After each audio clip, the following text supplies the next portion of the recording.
Welcome, Husker fans. Thank you for tuning in to Big Red Radio. I am your host, Caleb Jenneret. Next to me is my co-host, Zach Jenneret. Zach, how are you doing today? Doing good. Get to head down south this weekend to the southern land of Overbrook, Kansas, and watch the Nebraska game there, and maybe even a little post game show. We'll see. We'll see. Maybe a little live stream action. Maybe. We'll see. We'll see. Yeah, looking forward to Zach coming home this weekend, get to watch the Nebraska game. We got a lot of stuff to talk about, but before we start, social shout outs, Twitter, Instagram, TikTok, and Facebook. Just posted just posted a YouTube short.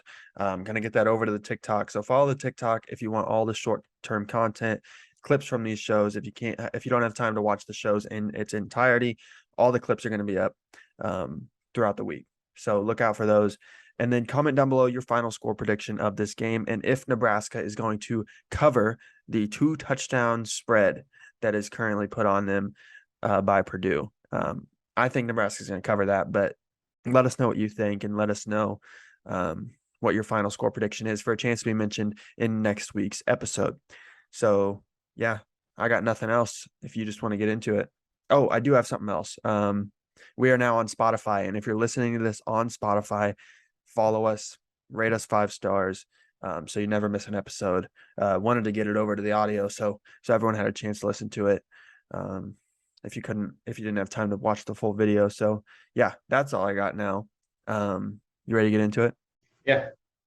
All right, so start it off. Why we should be excited. I'll start it. I'll give all my 3, and then I'll let Zach give all his 3. Injuries are present for Purdue for sure. The O-line is beat up. I think they're on their third right tackle, and they're just switching everything around like Nebraska is. Their starting running back is hurt and their backup is hurt. So they got 2 walk-ons splitting carries right now. So that's kind of a good thing. And yeah, like I mentioned with the running backs, the Purdue run game is nearly a 0. So we don't have to really worry about that. That's big, especially with our injuries, which we'll get to later. They're 103rd in the nation in rushing yards per game, only averaging about 119. But against Power 5, they're even worse. I think they're averaging less than 100 a game against Power 5 teams. So that's really good for Nebraska, especially a Nebraska defense that struggled to tackle early in the year and early last game as well. Kind of turned it up and have been turning it up. So good on that. And then back to the O-line with injuries. They've been giving up sacks. They gave up 5 sacks last week against Maryland.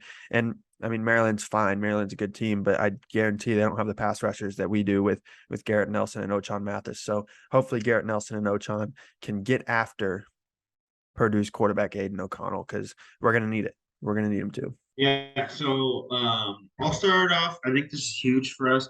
So last week we had 3 interceptions against Purdue, or not Purdue, against Rutgers, and Purdue turns it over quite a bit. They've turned it over 8 times in the last 3 games. The majority of those have been fumbles, but like you said, I think we should look to see even those fumbles pop up with our pass rush and our run defense. With them, not having a great rush offense. And I think our pass defense has really stepped it up. I think Malcolm Hartzog is getting better every week, and then all around, you get a lot of guys out there that are playing really, really, really well in the secondary. And then also, I feel like our pass offense, and then just our mojo has really stepped it up. You see a lot of these guys that want to play for Mickey, like they want to go out there and represent Nebraska now. 3 weeks ago, right when we were even playing Oklahoma with those guys, I don't know that they wanted to go play Oklahoma. I feel like maybe they felt like they had to play Oklahoma, not they wanted to. And so now I feel like we've broke through. We've we beat a Power 5 team by 2 scores, and we won a close game on the road.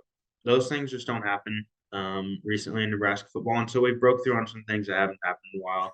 And I look for us to just keep climbing the ladder on things that people think we can't do. Yeah. Yeah. Looking forward to this for sure. That is definitely a reason to be excited. But now flipping it over to the bad side, as we always do, on why we should be scared.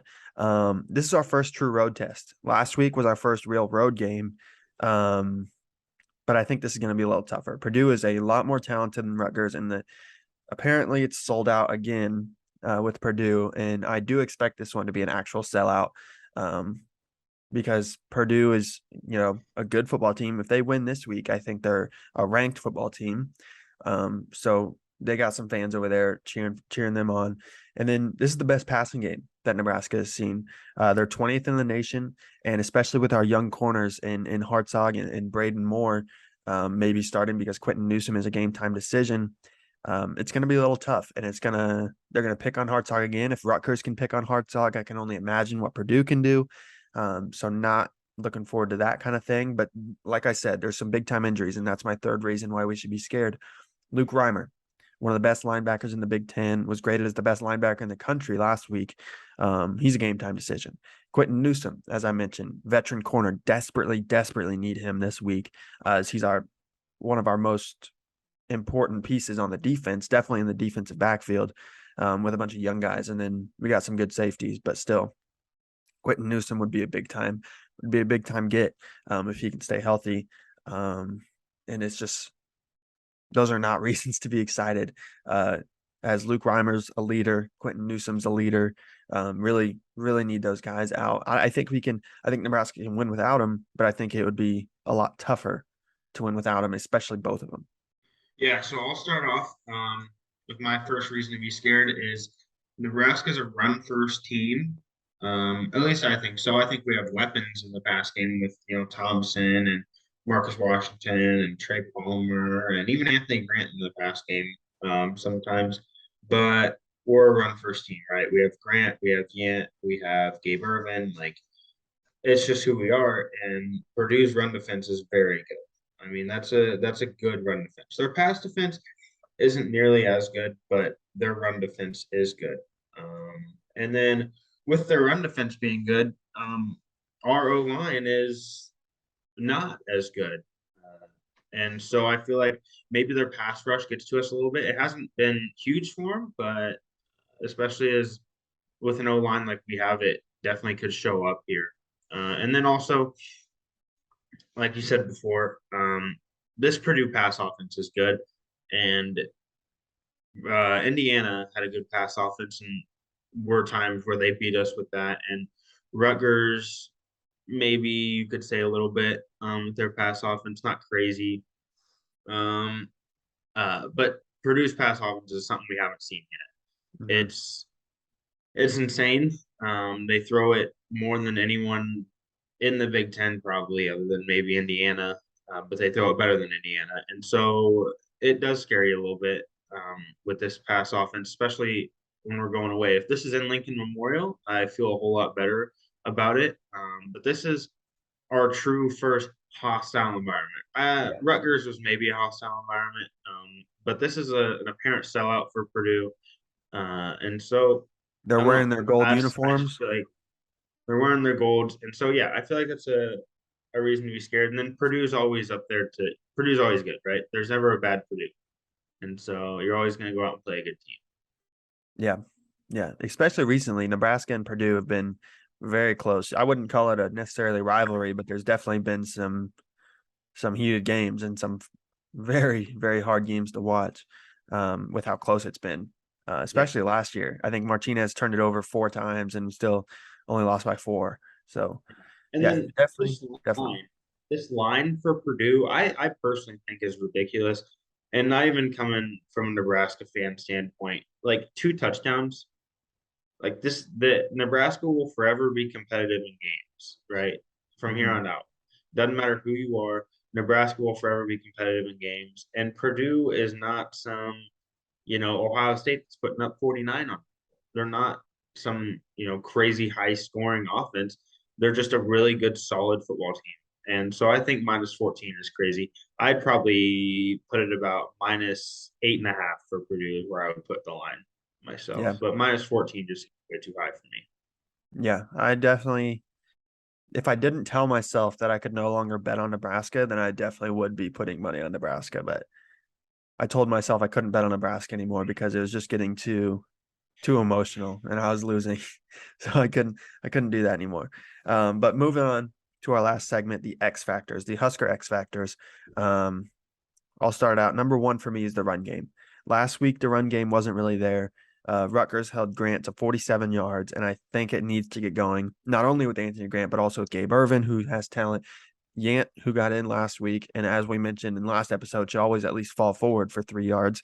So the run game needs to get going, because if the run game doesn't get going, then they're just going to send people against the pass, and it's not going to be good. Casey Thompson's going to get hit every play, and it's just not looking forward to it. But as I said, with Casey Thompson getting hit every play, the O line is my number 2 X factor. If the O line can protect, I have no doubt Nebraska can win this game. I mean, Casey Thompson, we've said it before. When you give him time, he's gonna find the open guy and he's gonna make plays. But you can't really do anything when you're getting hit in less than a second. And apparently, asking the O line to do their job is tough at this point. But Casey needs time, and if Casey can get time, this Purdue defense is vulnerable. They're giving up 13 yards of reception right now, and they haven't faced the fastest receiver in the Big Ten yet. So if we can get Trey Palmer the ball, I have no doubt that he can make a play. If we can get Marcus Washington the ball, he can make a play. Even Tommy Hill, if we can get Tommy Hill the ball, he can make a play. And if we get Anthony Grant the ball, we have so many guys that can make plays. And we just need to get him the ball, and we need to have time to let Casey get him the ball. And I think Mark Whipple will help out a little bit. I think leaving Casey Thompson in the pocket with this O-line is probably not the best option. Maybe rolling him out, getting him in motion, play action, stuff like that. And Mark Whipple's a smart guy, so I'm sure he's putting some of that in this week. But Nebraska needs the O-line to be better. And then lastly, it's turnovers. As I mentioned last week, if Nebraska wins a turnover battle, they're going to win this game. Purdue, although they don't turn it over a ton, last week they did turn it over to start the second half 3 straight possessions.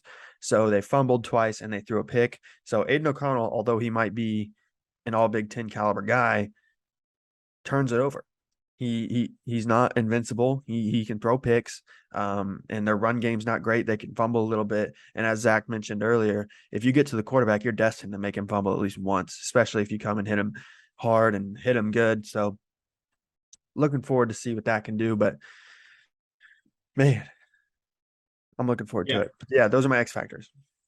Yeah, so my first X factor is a little different. It's actually going to be you got to get the pass game going here.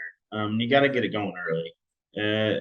I think we can rely on the run game late when we wear them down a little bit to run that clock. I love how Mickey and Mark Whipple use that clock and manage that clock. That's something we haven't seen in a long time, is good clock management out of this team. And so I like that we're able to see that. And I think that's where the run game needs to be used. But early on, I think we need to use this pass game because, like you said, they're giving up 13 yards per reception, and we have some of the best receivers besides maybe Ohio State in the Big Ten. And so we just need to get them the ball. But going on to my number 2, the same as yours, is we got to have good O-line play.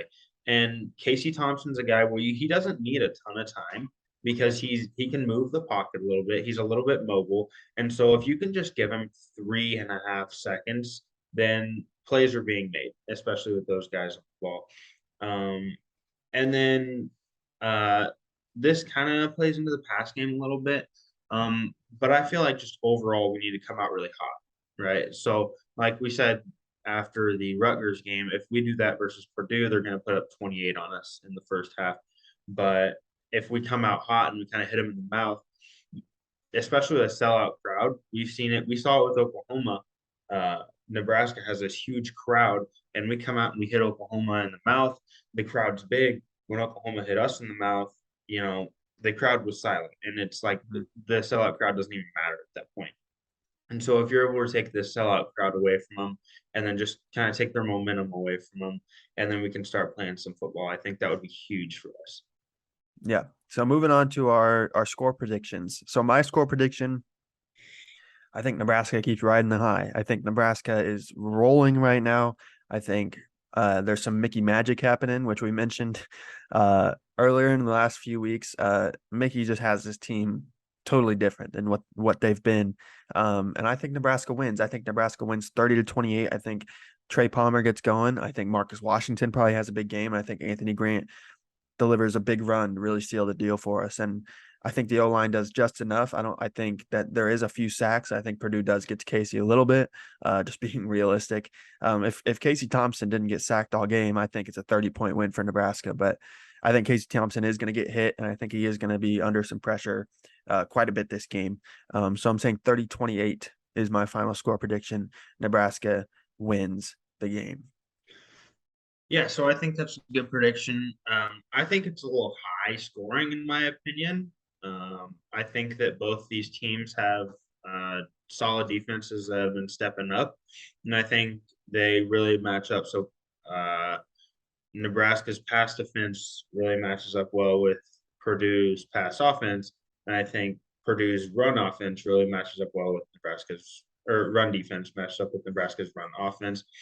And so I think it's going to be a 24-21 win for us, the good guys over here on the and Nebraska. I think that we will get up early, and then just kind of put it away with Grant. I think that maybe in the end, we give up a couple touchdowns. Maybe we're up 14-0, and then maybe it gets tied up, and then.